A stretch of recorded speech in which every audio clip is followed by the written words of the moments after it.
Ito, Yusek, may mga ganito pong banatuli si Vice President Sara Duterte sa interview with media in Tacurong City. Matagal daw ang reaksyon ng Pangulo regarding corruption issue. Alam na niyang binabago yung budget. Nagsabi na raw siya na may ganyan sa DepEd in 2024 pa at alam niya rin na may ganyan sa DPWH at ibang departments. Pero bakit parang noon wala siyang naririnig? Kailangan pang malubog sa baha ang mga tao bago magsalita at puro salita lang, walang aksyon.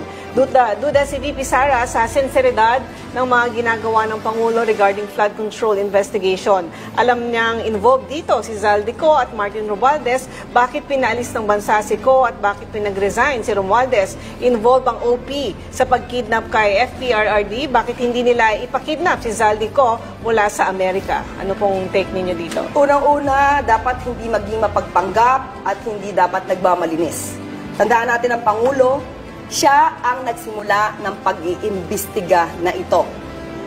Mabagal, dahil inaalam ng Pangulo kung ano ang katotohanan. Hindi tulad ng mga nakaraang administrasyon, kailangan ituro lang, yun, patay agad. Hindi ganun ang Pangulo. Unang-una, ang Pangulo, siya ang nakakita ano na ang epekto nitong mga flood control projects na mga maanumalya. At dahil dyan, siya nagkaroon ng programa ng sumbong sa Pangulo at nag-create na ng ICI para magkaroon ng mas malalimang pag-iimbestiga.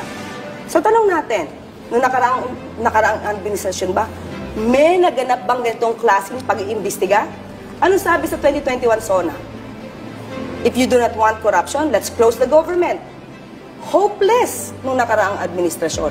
Walang ginawa. Anong ginawa sa issue about family? Hinayaang mamayagpag ang kaibigan sa pagnenegosyo. Michael Yang. May nangyari bang pag-iimbestiga? So, DepEd, pinag-uusapan, ang tagal niyang umupo sa pagiging DepEd Secretary. Bakit nagkaroon ng issue tungkol sa mga ghost students, ghost food packs, ghost school materials, at nahayaan pa yung 1.5 million na gadgets, materials, nakatiwangwang. Sa panahon niya, panahon ni Secretary Briones, right? Inabutan niya, anong ginawa niya? So, sino ba'y nagsasalita lang at walang aksyon? Sino ba'y nagtatrabaho? At sino lang yung naglalayag ng madalas sa ibang bansa?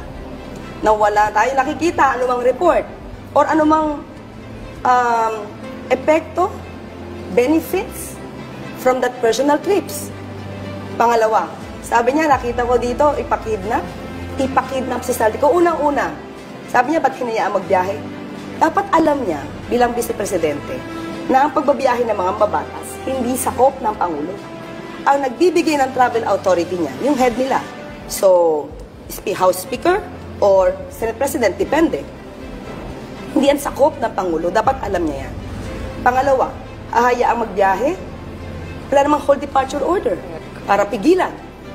Pangatlo, di ba niya natandaan na mas madalas di siya magbiyahe at hinahayaan siya ng Office of the President kahit meron din nakabinbin na issue tungkol sa korupsyon na parte ng articles of impeachment. So anong pagkakaiba nun? Sa kanya, meron ng issues. Kay Zaldico, iimbestigahan pa lang. So, at ang payo niya is pakidnap si Zaldico. Another thing, it's illegal. So, ganun ba magbibigay ng suggestion ang isang vice-presidente gumawa ng illegal? Delikado yan.